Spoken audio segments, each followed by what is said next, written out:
Mengenal panca indera.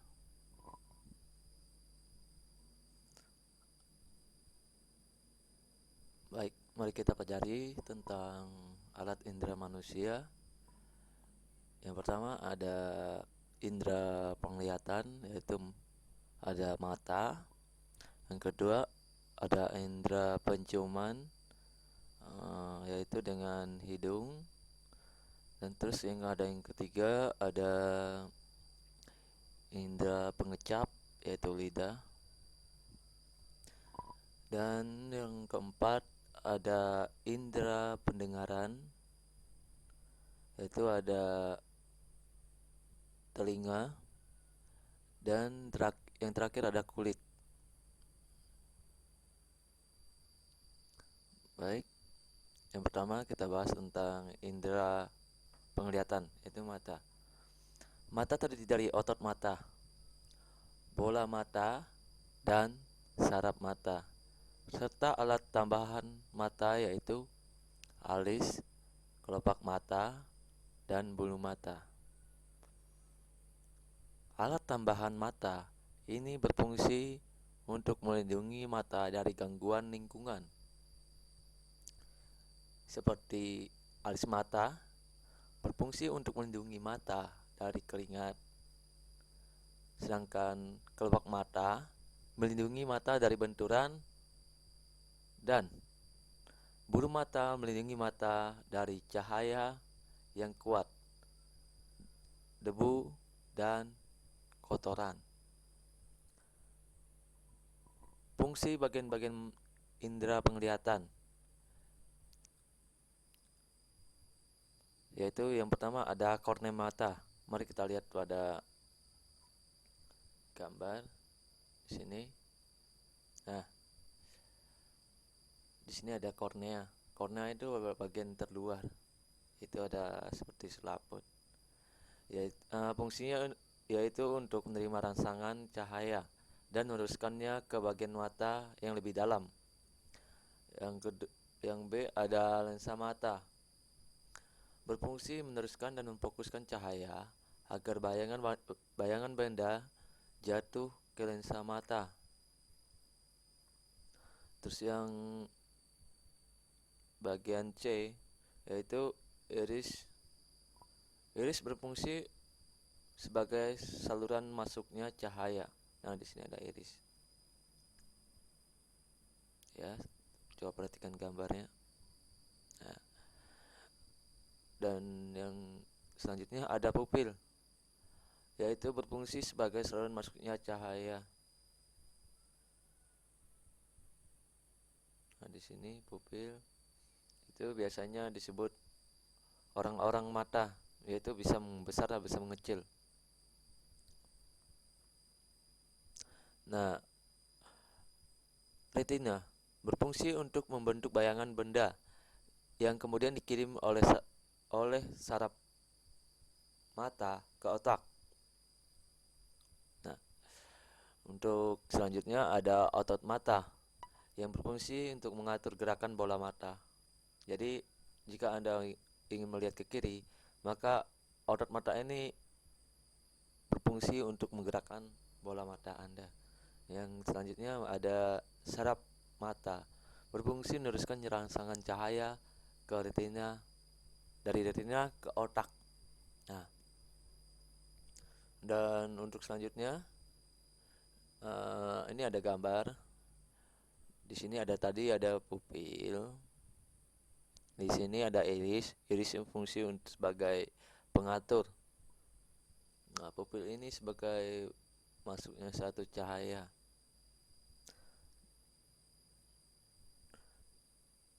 Dan yang perlu dijelaskan lagi, mata itu tidak menghasilkan cahaya, namun mata itu menerima rangsangan dari cahaya atau menerima cahaya. Baik, selanjutnya kita lanjut ke indera kedua, yaitu ada telinga. Fungsi telinga yaitu untuk mendengar.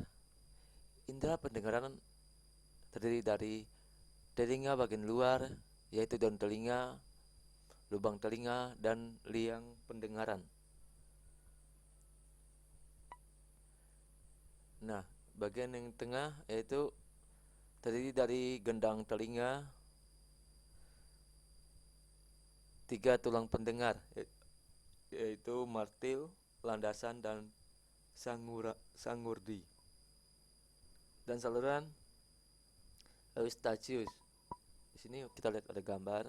Nah, ini ada daun telinga luar, tengah, dan dalam. Di sini ada daun telinga, saluran luar, dan membran timpani. Di sini coba perhatiin gambarnya. Nah, daun telinga itu fungsinya untuk menangkap cahaya atau maupun gelombang bunyi. Sedangkan gendang telinga itu menerima rangsangan bunyi dan meneruskan ke bagian yang lebih dalam. Tulang telinga berfungsi untuk memperkuat getaran dan meneruskan ke koklea atau rumah siput. Nah, ini dia. Ini tulang. Nah, di sini untuk meneruskan ke rumah siput itu secara umumnya. Nah, untuk tingkap jorong, uh, tingkap bundar, tiga selang tengah dan keluarga itu fungsi untuk impuls. Nah, di sini ini. Nah, selanjutnya kita lanjut ke indera yang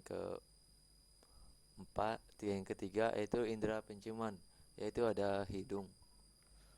Nah, fungsi hidung yaitu untuk menerima rangsangan seperti bau dari lingkungan sekitar. Nah, pertama ada lubang hidung yang fungsinya untuk keluar masuknya udara. Rambut hidung itu juga berfungsi untuk menyaring udara dan masuk ke tiap pernapasan. Sedangkan selaput lendir berfungsi sebagai menempelnya kotoran dan sebagai indera pembau. Kemudian selanjutnya ada saraf berfungsi untuk mendeteksi zat kimia yang ada dalam udara pernapasan. Dan ada saraf pembau berfungsi mengirimkan bau-bauan yang ke otak. Nah, itu misalnya kita mencium bau sesuatu, bau yang enak, tapi kita tidak tahu, kita tidak melihat jika misalnya yang orang masak itu ada buat nasi goreng gitu. Tapi dengan indera penciuman kita bisa mengetahui langsung, oh, wah, ini adalah masakan nasi goreng. Nah, biasanya orang yang indera penciumannya sangat kuat, dia akan cepat mengetahui apa sih yang terjadi di sekitarnya. Gitu. Baik, kita lanjutkan lagi ke indera keempat, yaitu ada indera pengecap yang yang biasa ada di rongga kepala, yaitu ada lidah. Permukaan lidah bersifat kasar karena memiliki tonjolan yang disebut papila. Di dalam papila terdapat banyak tunas pengecap. Setiap tunas pengecap peka terhadap jenis rasa tertentu. Bagian-bagian lidah yang peka terhadap rasa dapat dilihat pada gambar di samping. Nah, ini di sini biasanya bagian dalam ini pangkalnya ada terasa pahit, sedangkan di sini ada terasa manis. Begitu biasanya. Nah, bagian lidah peka terhadap rasa manis berada pada ujung lidah. Nah, rasa manis itu berada di ujung lidah. Seperti saya tunjukkan di kursor ini. Nah, di sini. Bagian lidah yang peka terhadap rasa asin dan asam berada di lidah bagian tepi. Di sini ada asin dengan asam. Di sini ya. Ya. Dan bagian di sini ada terasa pahit. Nah, kita lanjutkan lagi ke berikutnya. Nah, di sini kita bisa lihat bagian-bagian lidah. Ada papila piliformis. Nah, di sini yang nah, lagi kita ngelihat polip-polip pengecapnya. Di sini ada sel penyokong dan saraf kranial. dan ada sel basal. Nah, selanjutnya ada indera peraba, yaitu kulit. Dengan kulit, kita dapat merasakan sentuhan. Bagian indera peraba yang paling peka adalah ujung jari, telapak tangan, telapak kaki, bibir, dan alat kemaluan. Fungsi-fungsi bagian kulit yaitu ada kulit ari, berfungsi mencegah masuknya bibit penyakit dan mencegah penguapan air dari dalam tubuh. Nah, di sini fungsi ari-ari yaitu bagian terluar. Yang kedua ada kelenjar keringat, berfungsi menghasilkan keringat. Lapisan lemak berfungsi menghangatkan tubuh. Nah, ini ada kelenjar keringat yang biasa saat kita lagi panas, maka kelenjar keringat ini akan mengeluarkan sebuah cairan, yaitu yang bisa disebut dengan cairan keringat. Nah, itu ada lemak, lapisan lemak berfungsi untuk menghangatkan tubuh. Nah, di sini ada lapisan lemaknya. Jika orang yang gemuk itu biasanya lebih banyak mengandung lapisan lemak. Nah, untuk yang selanjutnya ada otot pengerah rambut, berfungsi mengatur gerakan rambut. Nah, ini otot-ototnya untuk mengatur gerakan rambut. Nah, yang ini seperti kita pada contoh. Yang ada pembuluh darah, berfungsi mengalirkan darah ke tubuh. Pembuluh darah ini seperti yang kita lihat ada yang kalau misalnya pada permukaan kulit ya ada warnanya hijau-hijau atau biru-biru, itu pembuluh darah.